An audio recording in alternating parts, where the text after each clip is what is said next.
Buenas tardes. Vamos a continuar con la segunda parte de este encuentro, el primero y el principal. Ya hemos disfrutado del hermoso banquete sacrificial de nuestro Señor. Nunca olvidemos que es banquete, pero es sobre todo sacrificio. Y por lo tanto, cada cual desde su santa conciencia que el Espíritu Santo le mueve a convertirse, recuerden que la Santa Comunión se recibe de rodillas. Sé que hubo ciertas limitaciones, pero para que sepan, para que no pasen por desinformados, la Santa Comunión se recibe de rodillas. Dice el himno de San Pablo a los Filipenses: al nombre de Jesús toda rodilla se doble en el cielo, la tierra y el abismo, y toda lengua proclame que Jesucristo es Señor para la gloria de Dios Padre. Si eso es ante el nombre, ¿qué será ante su presencia santa? Si nos arrodillamos para la consagración, ¿cómo no arrodillarnos cuando el Señor entra en nuestro cuerpo para ser uno con nosotros y nosotros ser elevados hacia Él? Pues ya luego de esa recomendación vamos a compartir el tema que tenemos planificado para hoy sobre la catequesis que quiere dar la comunidad Regina Pacis, que hoy lo tenemos sobre el velo, la sotana y la modestia. Yo quisiera empezar por este último, sobre la modestia, y luego entenderemos la lógica del velo y la lógica de la sotana. Lo primero que hay que plantearse es, con respecto de la vestimenta del católico, de manera especial las mujeres que se dejan influenciar mucho por las modas, ¿ha ocurrido un cambio de paradigma o sencillamente hemos consentido el pecado? Es una pregunta de reflexión. ¿Ha ocurrido un cambio de paradigma o hemos consentido el pecado? Porque hasta hace poco estaba prohibido asistir a la Santa Misa sin mangas. Prohibido. Porque así como nosotros a un teatro vamos con un protocolo, a visitar una reina, un rey con un protocolo, asimismo hay una especie de protocolo para visitar la casa de Dios. Entonces, para que haya moral en el mundo, para que pueda haber cosas buenas y cosas malas, tiene que la moral tener principios inmóviles. ¿Qué quiere decir eso? Si la moral es tan relativa que depende de cada cultura, nada es bueno y nada es malo. Es lo que se conoce como el relativismo moral. Y si nada es bueno ni nada es malo, el pecado no existe, es una invención de la religión. Y voy un paso más allá, hereje, pero es consecuencia lógica de ese pensamiento. Si el pecado no existe, no existe el Dios bueno. Si no existe el Dios bueno, no hay nada más que buscar en esta tierra. Dejaremos esta tierra como si nada estuviera pasando. Entonces, el relativismo moral conlleva a códigos de conducta morales. Y les pregunto yo, para que veamos cómo ha influenciado el pensamiento actual: ¿ha sido oprimida verdaderamente la mujer? La respuesta que la mayoría daríamos, sobre todo las mujeres, es sí. Oprimida, maltratada, olvidada. Sin embargo, nos vamos a los libros de historia de Egipto, y la mujer no era maltratada. Nos vamos a la historia de Asiria y de Babilonia, y la mujer no era maltratada. La mujer tenía un estatus incluso en el imperio griego, donde había mujeres cabezas de casas, y de ahí nos llegan a nosotros las amas de casa. Fíjense que aunque el concepto actual de ama de casa lo vemos en un sentido despectivo, realmente se le está dando el título de ama. No de dueña, no de cabeza, sino que está por encima de eso. Lo opuesto a amo, o para que haya amo, es que haya esclavos o sirvientes. Ustedes serían amas de casa. Y resulta que la casa es tan importante que la Sagrada Escritura nos dice que nuestro Señor Jesucristo es de la casa de David. Y si nos vamos al Antiguo Testamento, todo rey, en este caso acabo de mencionar al rey David, todo rey, desde que era coronado, su madre pasaba a ser la reina del imperio. Esto es interesante, porque las amas de casa vienen a ser las reinas de la casa, en tanto a que sus hijos son los reyes. Poniendo esto en mente, ¿cuál es el rol de la mujer y cuál es el rol del hombre en toda la historia de la humanidad? Pues es verdad que sí, en la modernidad, no digo contemporáneo, sino en la modernidad, siglo XVII, XVIII, XIX, nosotros hemos visto que la mujer ha sido olvidada. En los procesos democráticos, como ustedes conocen quizá mejor que yo, en los ambientes laborales. Pero ¿qué ha pasado? La imposición que se ha querido hacer es un feminismo que es opuesto al hombre. No un feminismo para defender a la mujer, sino para oponerse al hombre. Y aquí entonces vienen unas ideologías, unas mentalidades que van dañando el concepto, y ya la mujer y el hombre lo que hacen es competir por un lugar en la sociedad. Sea laboral, sea de reconocimiento, pero es competir entre ellos. Y lo que vemos desde el Génesis, capítulo 1, versículo 26, hombre y mujer los creó. Y si nos vamos al segundo relato de la creación, capítulo 2 del Génesis, la mujer es creada de la costilla de Adán. Es a propósito que todo esto está así, porque la mujer no está hecha para ser maltratada, pero sí tiene un rol diferente del hombre, y el hombre tiene un rol diferente de la mujer. Tan diferente que si nos vamos al libro del Deuteronomio, se dice, el hombre que se vista de mujer cae en pecado grave. La mujer que se vista de hombre cae en pecado grave. Ahora nosotros estamos asistiendo a una realidad de una moda intersexual. No se sabe qué es de mujer y qué es de hombre, y los más jóvenes aquí dirán, bueno, pero es que debería ser así, no debería haber diferencia alguna. Les pregunto yo a los católicos presentes, a los que me escuchan, ¿no debería haber diferencia entre hombre y mujer? Porque Dios los crea con diferencia. ¿Cuál es la ideología reinante, dictatorial, relativista? Que no debería haber diferencia. Y por eso vemos que las feministas obsesionadas con el feminismo dicen que no es necesario tener hijos. ¿Qué pasa? Que eso es la gran diferencia entre hombre y mujer. Que la mujer sí puede tener hijos y el hombre no puede tener hijos. Eliminamos eso y estamos eliminando las diferencias. Resulta que aunque usted no lo desea así, la mujer puede tener hijos y el hombre no. Aunque no quieras. Ya entendiendo esta mentalidad reinante, viene el tema que nos compete, la modestia.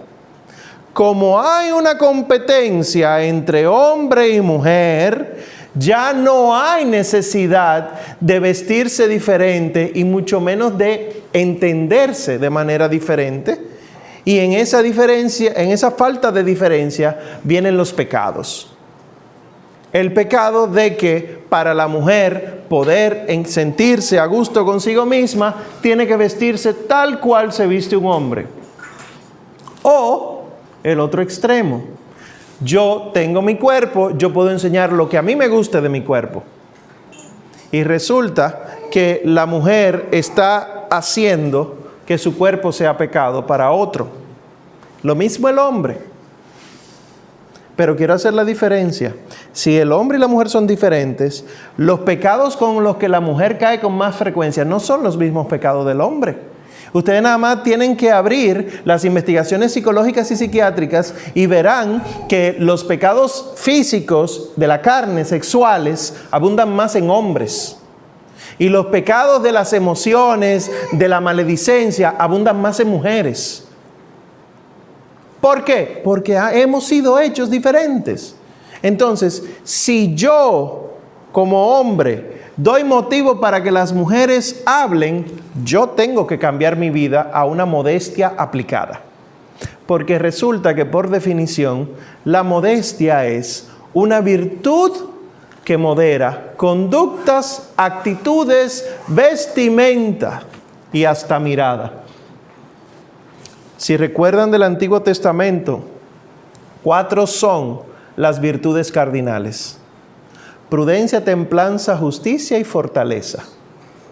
Se llaman cardinales porque sobre ellas se apoya el resto de las virtudes. Pues la modestia es una virtud que nace de la prudencia. ¿Y qué dicen los padres de la iglesia con respecto de la prudencia? Que la prudencia es la virtud que modera todas las virtudes. Yo soy justo, virtuoso, ¿verdad? Justo. Pero si no soy prudentemente justo, yo me convierto en un déspota, en un dictador. La justicia ante todo. La prudencia tiene que moderar todo. Y habla San Juan, nosotros caemos con mucha frecuencia en la concupiscencia de la carne, en la concupiscencia de la mirada, de los ojos, dice San Juan, y en el pecado del mundo. Muchas veces, nos lo explica nuestro Señor Jesucristo, muchas veces no hemos cometido adulterio físicamente, sino con la mirada, sino con la intención, sino con el corazón. Y el Señor Jesucristo dice, ya ese es adúltero. La mujer modesta tiene montones de alabanza en el Antiguo Testamento. Ustedes mismos pudieran buscar eso. El hombre prudente tiene montones de elogios en el Antiguo Testamento. ¿Qué es lo que se opone a la modestia? La inmodestia. ¿Qué sería la inmodestia? El yo vestir atendiendo mis gustos y no la salvación de los demás. Cuidado, que nadie está en este planeta para atenderse a sí mismo. Mateo 25, del 31 al 46, cada vez que hicieron una de estas cosas con mis hermanos más pequeños, a mí me lo hicieron. Nosotros salimos a la calle, salimos al trabajo, venimos a la Santa Misa, olvidándonos de que podemos salvar a otros o condenarlos. Imagínense la gente que va al templo a orar y se encuentra con tu figura sugerente a nivel sensual. Y ni hablar de lo sexual. Sugerente. Es para llorar cuando vamos a los bautismos que la vestimenta, el mundo ha entendido que tiene que ser blanca y por eso tiene que ser transparente. Que no se hacen ropas blancas sin forro ya. Que la ropa es demasiado corta, tan corta, y ustedes las mujeres dirán, ustedes sufren cada vez que se paran y se sientan porque hay que estar bajándose la falda. Si ese es el sufrimiento, solamente hay que resolverlo alargando la falda. Es cierto que ni la ropa escasa, ni tampoco el lenguaje es lo que hace que haya violaciones de mujeres, sino los violadores, es verdad.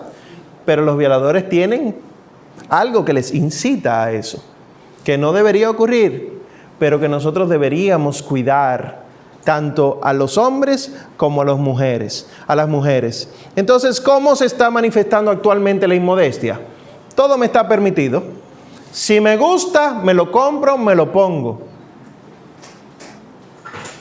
Y al permitir todo, nuevamente vuelvo a lo primero que comenté, no hay pecado, no hay Dios.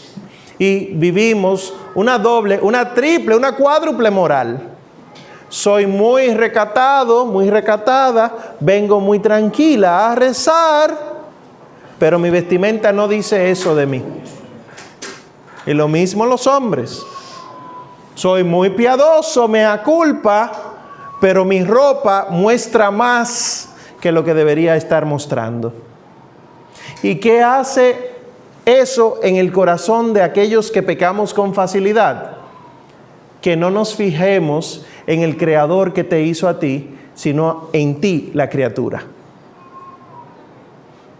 ¿Qué ha sucedido a lo largo de la salvación en la Sagrada Escritura? Cuando el hombre se fija en la criatura y no en el Creador. Idolatría. ¿Cómo se llama actualmente este culto que se le da al cuerpo? Idolatría del cuerpo.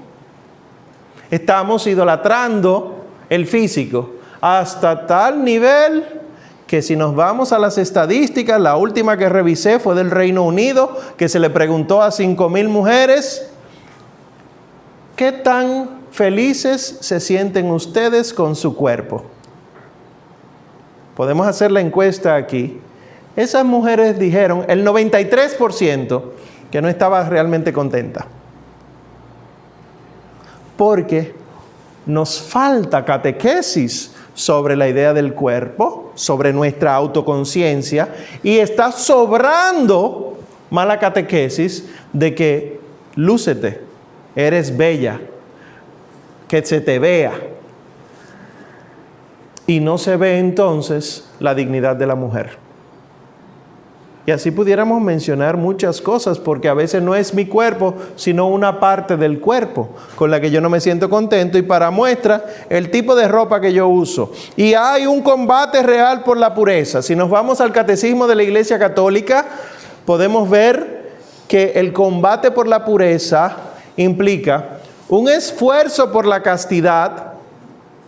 ¿Cuál es el muchacho, joven, varón, que más fácilmente cae en los pecados de fornicación y si está casado en infidelidad, adulterio?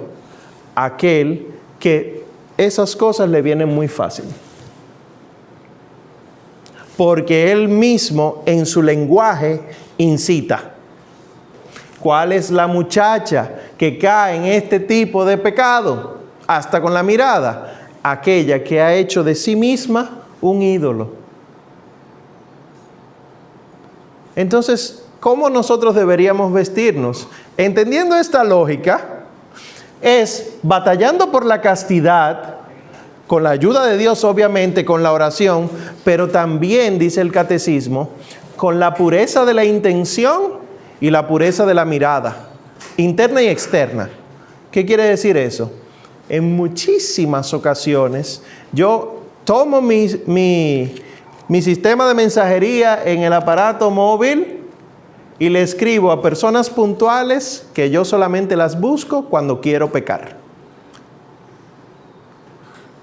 Yo sé que yo busco de fulano, fulana, cuando yo tengo un chisme de alguien de la comunidad.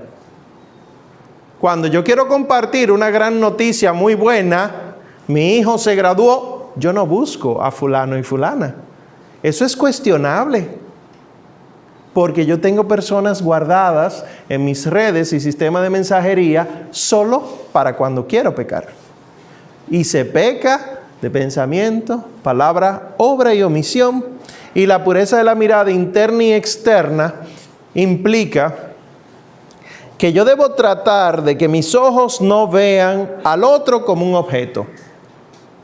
En el aspecto sexual, que es el que estamos hablando hoy, tratar al otro como si no fuera un objeto implica que yo no puedo dejarme llevar de lo que el otro usa cuando él se siente objeto. Porque es de dos vías. A veces yo soy el que hace pecar y a veces yo peco, porque el otro es el que me hace pecar. Y en ocasiones se vuelve eso una bola de nieve que va arrasando con todo. Entonces, ¿en qué insiste la Madre Iglesia?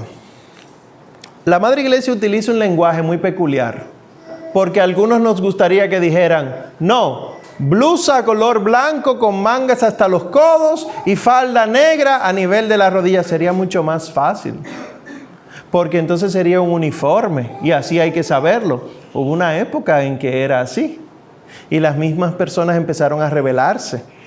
Y decían, ¿pero por qué? Si yo puedo usar esta ropa que yo tengo para ir a la oficina, yo puedo usar esa misma para ir al trabajo, a la misa. Sin embargo, fíjense que todavía en nuestro país al menos queda la idea de que hay una ropa para domingo. Queda todavía esa idea, porque así era que se usaba. La ropa del domingo, el vestido del domingo, la camisa del domingo, era para ir a la Santa Misa. Y luego la gente se recreaba en los parques. Y por eso entonces quedaba eso de los... ¿Por qué los parques? Porque los pueblos estaban todos hechos alrededor de la parroquia. Y frente a la parroquia, el parque. Salías de la misa, pasabas al parque. Y tan así es que hasta el lenguaje nos queda y los dominicanos hablamos, una palabrita dominguera. Porque también para domingo nuestro lenguaje cambiaba. Porque escuchábamos de las cosas santas y cuando el Padre decía en un prefacio, te damos gracias Señor por la largueza de tu amor, que poca gente entiende lo que es la largueza de Dios, pero sí había catequesis, la gente utilizaba largueza los domingos porque acababa de escucharlo. Las personas utilizaban el lenguaje de la Sagrada Escritura proclamada y de los textos litúrgicos. Entonces, ¿qué tenemos que hacer? Hay que preservar la intimidad. Hay cosas que están hechas para usted solo. De su cuerpo estoy hablando, de su cuerpo. Hay cosas que son tan íntimas que para poder compartirla con otra persona en el matrimonio, tiene que haber una bendición de Dios primero. Si no, no. Fíjense en Adán y Eva. Andaban desnudos y no sentían vergüenza, dice el Génesis. Para nosotros es inconcebible eso. Pero ¿qué tenían Adán y Eva? Ellos tenían el don sobrenatural de Dios para saber en qué consiste el cuerpo y para qué sirve. Tanta conciencia había en ellos porque el pecado y la concupiscencia no existían. Tanta conciencia sobrenatural había que no se avergonzaban de andar desnudos, porque andar desnudos no era nada malo. Sabemos para qué sirve cada parte y se le dará su uso en su respectivo momento y lugar. Entra el pecado y la concupiscencia, automáticamente se hacen unos ceñidores y se tapan los genitales. Lo dice la Sagrada Escritura. Porque nosotros hemos puesto como centro el sexo y nos olvidamos que de todo el cuerpo humano una partecita es lo que define la genitalidad. Yo soy hombre y me comporto como hombre, pero mi ser hombre no depende de mis órganos reproductores. Esa catequesis hace mucha falta y es lo que San Juan Pablo II tomara 5 años de su vida explicándonos lo que ahora se conoce como teología del cuerpo, que enriquecería. Entonces, lo preocupante es que nosotros hemos tomado la modestia, el pudor, como también le llama la iglesia, y lo hemos puesto como algo negativo. La mujer que usa mantilla, velo en la misa, esa es la mujer que está mal. No puede ser. Esa está todavía oprimida por los estándares antiguos.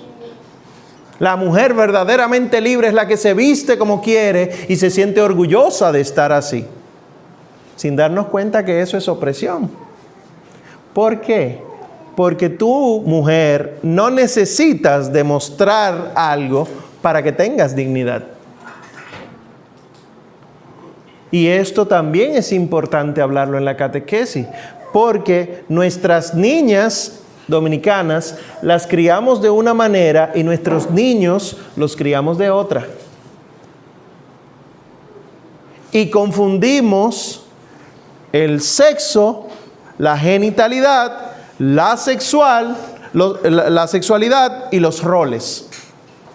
Y por eso viene tanto desorden actual de la ideología de género y del relativismo y del individualismo, y nosotros mismos, católicos, tan confundidos estamos que hasta en nuestros discursos hablamos el género.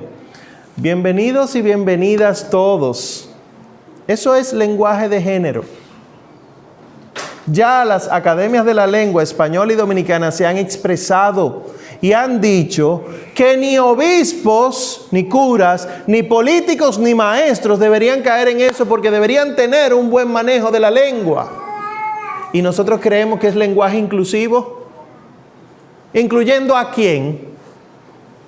Porque desde que decimos que hay derechos de la mujer, es porque estamos asintiendo a que la mujer no tiene derechos de humano, de persona, sino que necesita unos derechos especiales. Es delicado el asunto, porque a nivel jurídico y la realidad estatal es que tenemos todo tipo de cosas que son realidades ahora y que tienen ciertos nombres que son de género. ¿Y cómo explico yo desde mi fe cristiana que no es una manera de ver la verdad?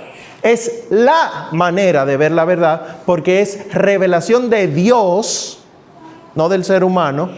Desde mi fe, ¿cómo explico yo entonces que la mujer debe vivir de una manera, que el hombre debe vivir de una manera y ser complemento? Pues quiero entrar a ciertas advertencias que hace la Sagrada Escritura, el magisterio y hasta el mismo cielo. Citaré a San Pablo. San Pablo, en la primera carta que él escribe a Timoteo, en el capítulo 2, dice: asimismo, que las mujeres vestidas decorosamente se adornen con pudor y modestia, no con trenzas, ni con oro, ni con perlas, ni con vestidos costosos, sino con buenas obras, como conviene a mujeres que hacen profesión de piedad.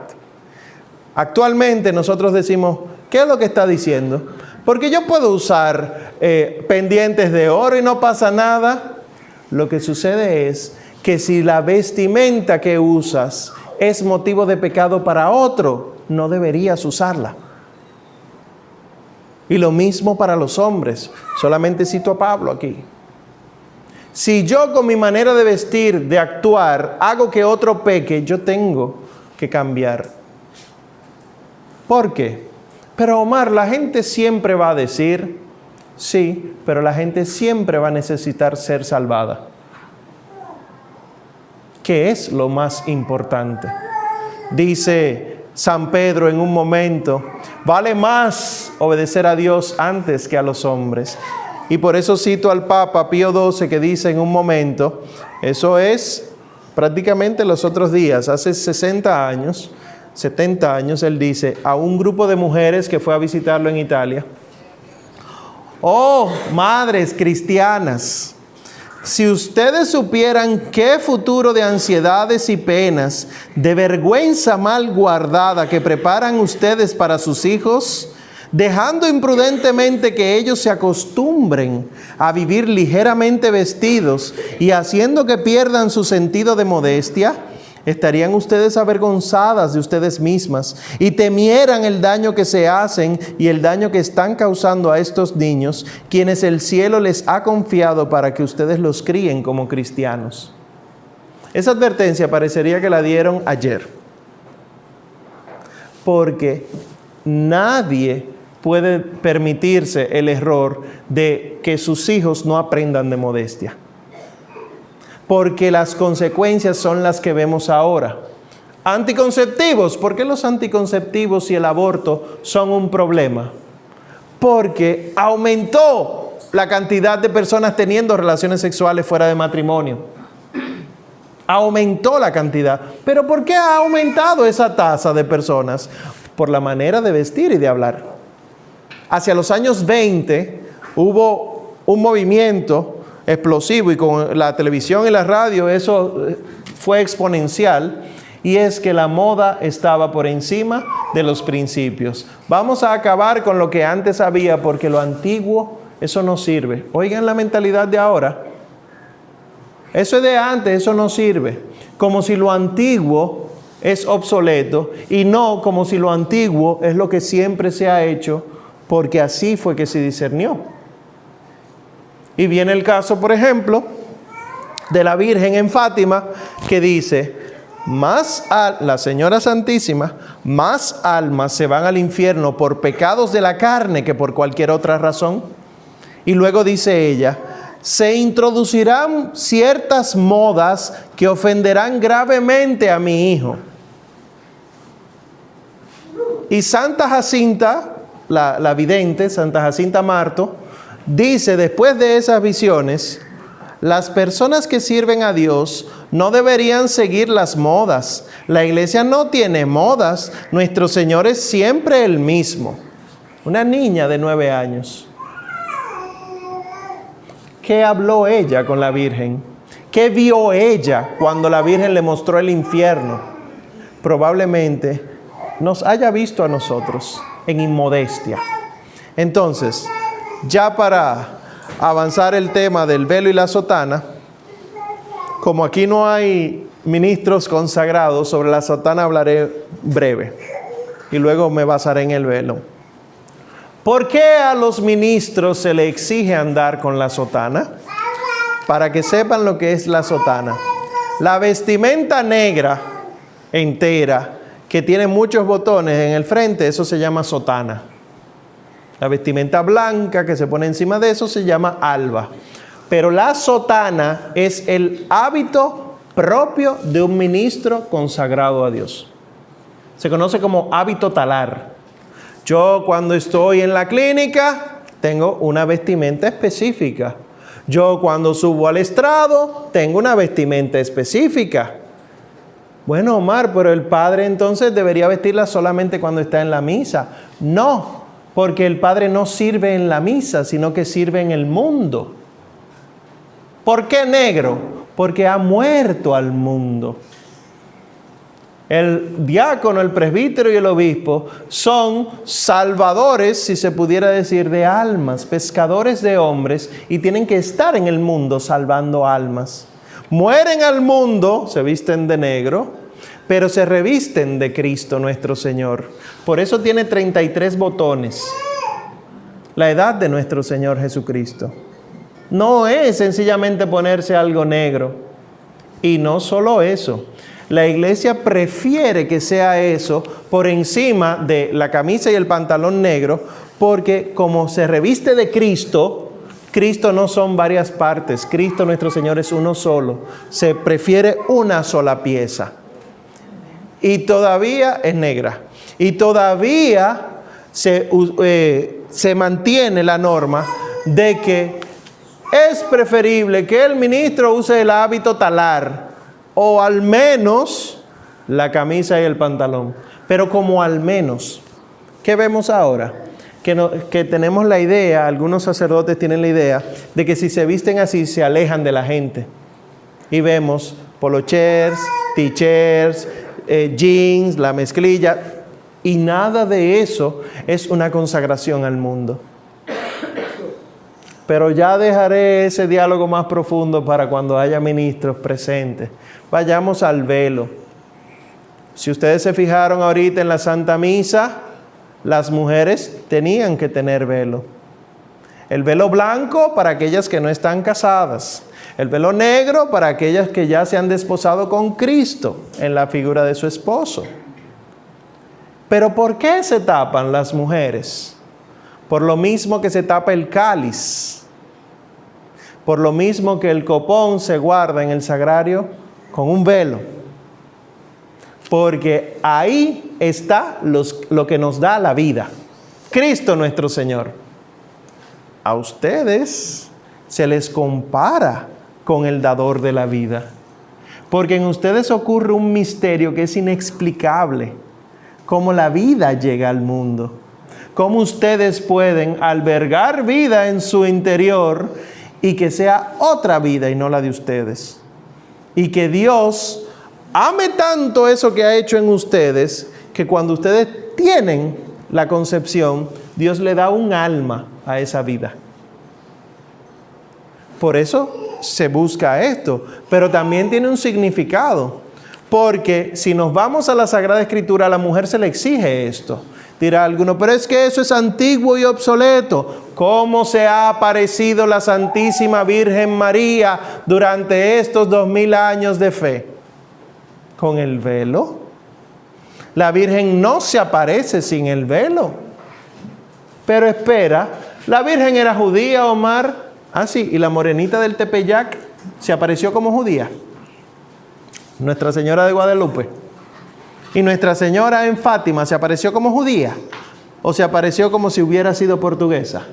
Y en Lourdes, y en Noc, y en Belancani. Pues miren, Nuestra Señora, que se aparece de acuerdo a cada fisionomía del pueblo, se aparece siempre con el velo.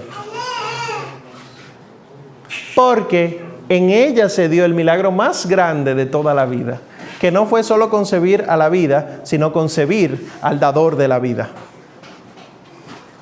que es inconcebible. Y ustedes las mujeres tienen esa dignidad, la dignidad que ustedes deberían cuidar. Y por eso es exigencia. Cuando en la Santa Misa, en la forma extraordinaria, se les invita a participar de ella, las actitudes que hay que tomar es una correcta vestimenta, decoro, dignidad y pudor. Pues la correcta vestimenta es con falda.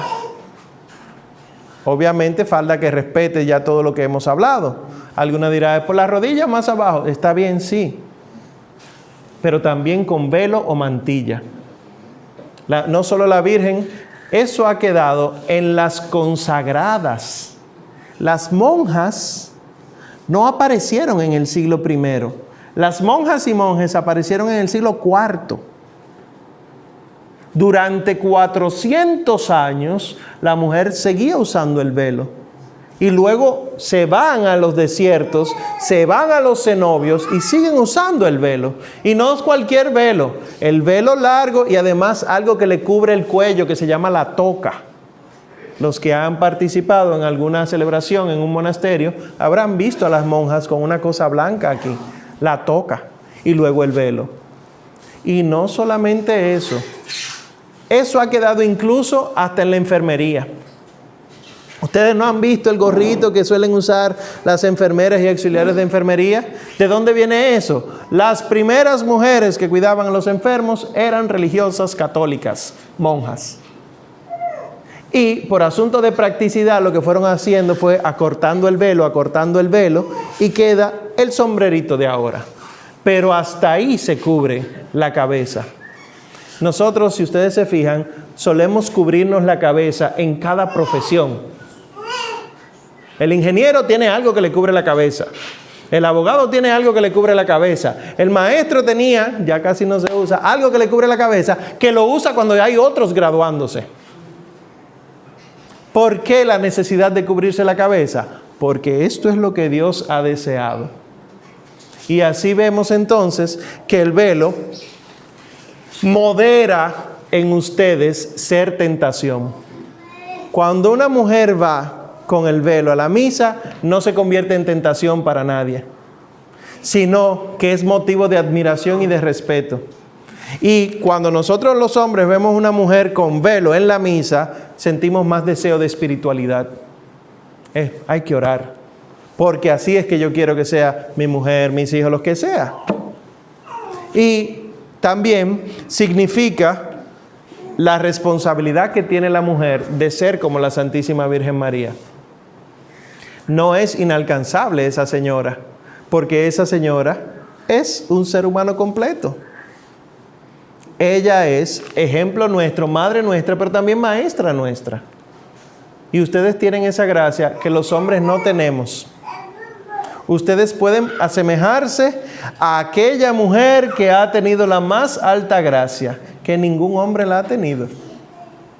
No la desperdicien esa oportunidad. Es algo que las identifica y también hace que los hombres no nos fijemos en la creación, sino en el Creador. Hace que los hombres no busquemos pecar y hace que ustedes mismas no quieran pecar. Es más difícil cuando un médico vestido con todo su atuendo sale a la calle, es más difícil que haga un desorden, porque lo van a identificar con un grupo dado. Es más difícil que ustedes, identificándose con el velo, caigan en algún error. No es que no van a caer, las tentaciones estarán, pero es mucho más difícil. Y para concluir, ustedes tienen algo que tampoco los hombres tenemos, y es que aunque el hombre sea el que gobierna el mundo y todo lo que ustedes quieran decir, la que gobierna realmente el mundo es la mujer, porque la mano que mece la cuna es la mano que gobierna el mundo. Los hombres que hay ahora mismo gobernando es porque recibieron educación de su madre. Las madres se encargan de enseñar incluso la trascendencia. ¿Qué quiere decir eso? Ustedes son las que hablan directamente al corazón de los hijos y le hablan de Dios. Es más difícil que un papá le hable a un niño de Dios y que el niño lo entienda, porque el amor del padre al niño es el amor que saca de la comodidad del amor a la madre. El niño tiene el amor de la madre, que es el amor incondicional, el que siempre está, el amor entrañable de las entrañas, pero también tiene el amor del padre, que es el amor que le dice, sal de tu comodidad de tu mamá, que hay otros que te queremos amar. Sería el amor de índole social, de encuentro con el otro. Pues en ese amor de índole social y de encuentro con el otro, no podemos enseñar a Dios. Enseñamos al prójimo.